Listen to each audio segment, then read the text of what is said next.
ನಮಸ್ಕಾರ. ಈ ದಿನದ ಪ್ರಮುಖ ಮುಖ್ಯಾಂಶಗಳು.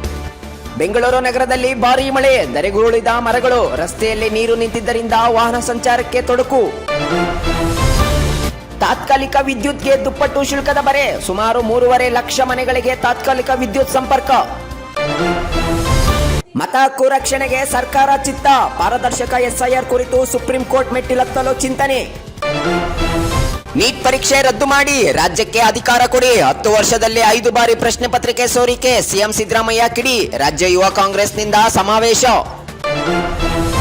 ಬಿತ್ತನೆ ಬೀಜಕ್ಕೆ ರೈತರ ಪರದಾಟ, ಪೊಲೀಸ್ ಭದ್ರತೆಯಲ್ಲಿ ಬೀಜ ವಿತರಣೆ, ಹಾವೇರಿಯಲ್ಲಿ ಬಿತ್ತನೆ ಬೀಜ ವಿತರಣೆ ಪ್ರಕ್ರಿಯೆ ವಿಳಂಬ.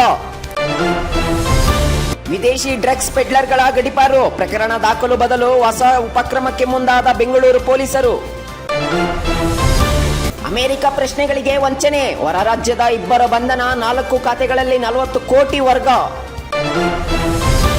ಅರಣ್ಯ ಒತ್ತುವರಿ ತಡೆಯಲು ಬೇಲಿ, ನಗರ ಪಟ್ಟಣಕ್ಕೆ ಹೊಂದಿರುವ ಅರಣ್ಯ ಪ್ರದೇಶ ರಕ್ಷಣೆಗೆ ಕ್ರಮ ಎಂದು ಸಚಿವ ಈಶ್ವರ್ ಖಂಡ್ರೆ ಹೇಳಿಕೆ. ರಾಜ್ಯ ಘಟಕದ ಅಧ್ಯಕ್ಷರ ಮೌಲ್ಯಮಾಪನ ಇಲ್ಲ, ಬಿಜೆಪಿ ಪ್ರಮುಖರ ಜೊತೆ ರಾಜ್ಯ ಉಸ್ತುವಾರಿ ರಾಧಾಮೋಹನ್ ದಾಸ್ ಅಗರ್ವಾಲ್ ಸಮಾಲೋಚನೆ.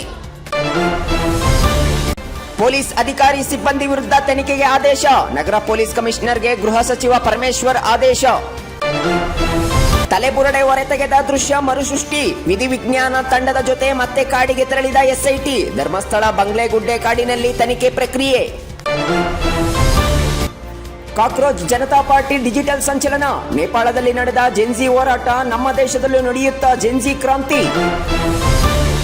ಚಿಕಿತ್ಸೆಗೆ ಅಲದಾಟ, ತನಿಖೆಗೆ ಸಂಸದರ ಪತ್ರ, ಬೆಂಗಳೂರಿನ ನಿಮಾನ್ಸ್ನಲ್ಲಿ ಶಸ್ತ್ರಚಿಕಿತ್ಸೆಯಲ್ಲಿ ಆಲ್ದೂರಿನ ರವಿ ಚೇತರಿಕೆ.